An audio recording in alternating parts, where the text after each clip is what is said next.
Of course, in some areas, they might call that scam a con game or a racket or a flim-flam.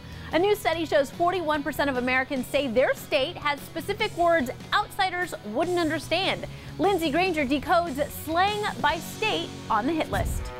Ever heard someone say a phrase and have no idea what it meant? Turns out there are many slang terms that only people from certain states understand. Jane Solomon, lexicographer for Dictionary.com, is helping us decode some hometown dialogue.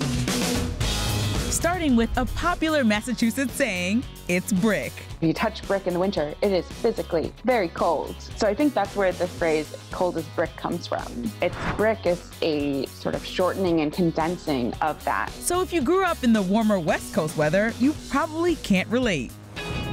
Next up, the term LSD might not mean what you think it does in Illinois. If you are from Chicago, maybe you think of the drug as well, but you also think of Lakeshore Drive, which is this beautiful road that goes along the lake, goes through downtown Chicago. LSD and Lakeshore Drive both have the same amount of syllables, so it might be best to say the whole term and avoid major confusion. Actually, it's easier to type.